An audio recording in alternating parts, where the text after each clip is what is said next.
My name is Kathy Edwards, and the name of my company is Global Business Solutions. And we are risk mitigators. We believe in keeping our exporters safe, and we do that two ways. The first way is through services. We provide training for international businesses because we believe that education is the key to successful exporting. We also provide credit insurance and ocean marine insurance so that you will be protected as far as your money and your product. Now, I frame this presentation with a pro forma quotation because a pro forma quotation is like the foundation of the house. If it is prepared properly, then your house is not going to crumble. You're going to be able to convey to your buyer exactly what you're selling, how you're selling it, and how you want to get paid. So let's look at a pro forma quotation. What is it? Well, obviously it's an offer to sell. It describes the product and it says the amount of money that you expect to receive that product. But it's actually more for your buyer. A pro forma quotation is used by your buyer in order to get possibly an import license. They take it to their country and they use your quotation in order to get permission to import your product into the country. Another thing it's used for is to provide US dollars. A lot of countries require the importer to arrange to buy the dollars at the time of the import. And so the quotation is used by the importer in order to get dollars to pay you. It also conveys to your buyer your price, your delivery terms, and the method of shipment that you plan to use. It is also used to open a letter of credit if a letter of credit's involved, and to communicate to your buyer all the terms that you plan to ship the goods under. Now this is the top half of the pro forma quotation. I've actually broken it in two sections. In the top half, I like to talk about payment terms. In the second half of the presentation, I like to talk about shipment terms. Now, obviously the pro forma is going to have your name and your address because that's where you're located, and obviously you want your buyer to know who you are and how you're shipping. I also recommend that you number your pro forma quotation. The reason for that is you may have 2 or 3 quotations to one buyer covering similar products. So if you have them numbered, you will know exactly what product and what quotation your buyer is interested in purchasing.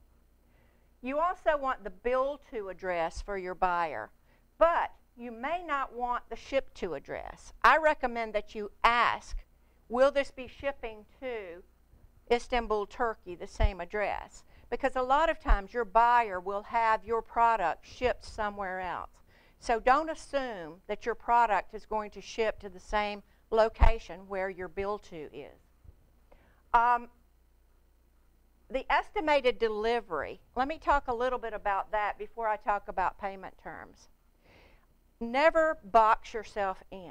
For example, if your raw materials don't arrive on time, if the H1N1 flu breaks out in your factory and your factory workers are all out sick, and you cannot make an estimated delivery that you have promised your buyer, it's always better to add to your delivery time so that you will be able to accommodate for anything that might happen. This is particularly important if you've got a letter of credit involved, because a letter of credit has a latest ship date and an expiration date. And if your production department estimates the delivery of the product to be 6 weeks, and you put down 6 weeks and something happens, you're going to have to get an amendment on that letter of credit. So always go out farther on your estimated delivery than you think it's going to take.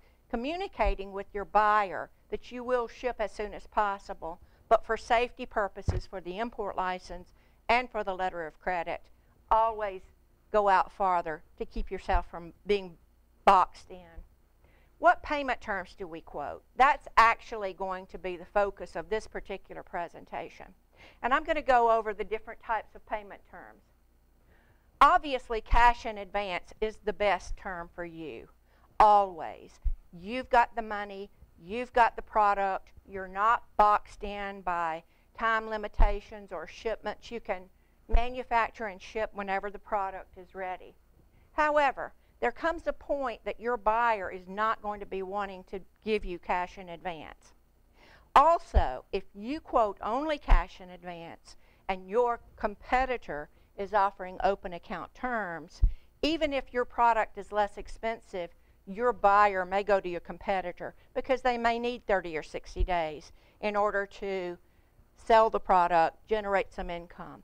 So you might be restricting your international sales if you ask for cash in advance.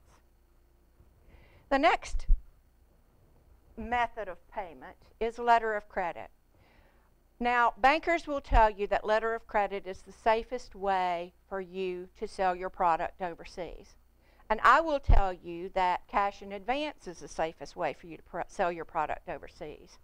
But we're going to talk about what a letter of credit is. What is a letter of credit and who benefits from a letter of credit? And do letters of credit really guarantee payment to the exporter? And how does it benefit the importer, a letter of credit? And can you determine the cost of a letter of credit in advance? These are all very important questions for the exporter to know. So let's talk about what a letter of credit is. The way we're going to do that is I'm going to introduce you to our exporter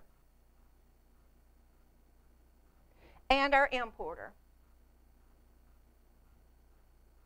Now, our exporter is going to prepare a pro forma quotation and send it to our importer. Our importer is happy with the terms of the quotation, so the importer takes his money to his bank, along with a pro forma quotation and possibly a letter from your bank. Now, this looks like cash in advance because the importer has to send his money or take his money to the bank before the letter of credit is open. Why is that? Because banks are not going to take risks. They want to make sure they have the importer's money in their hands before they will commit themselves to a letter of credit. This looks like cash in advance for your buyer. Now, what is the advantage of a letter of credit? Well, the importer's bank then will open the letter of credit and send it to the exporter's bank. That means that the importer's bank's credit is on the line at that point, not the importer. The importer has put his money in the bank. The importer's bank is now putting their credit on the line, saying to the exporter, if you comply with all the terms of the letter of credit, we will pay you. Now, let's say, for example, that our exporter has asked the importer to send the letter of credit through his bank right here. However, the importer's bank doesn't have a banking relationship with the exporter's bank. So what has to happen is the importer's bank will send the letter of credit through a correspondent bank. Every time a bank gets involved with a letter of credit, additional funds are required. The importer's bank will send it to the advising bank, who will then send it to the exporter's bank. So always check in advance to see if the importer's bank has a relationship with your bank before you ask that it be submitted through your bank.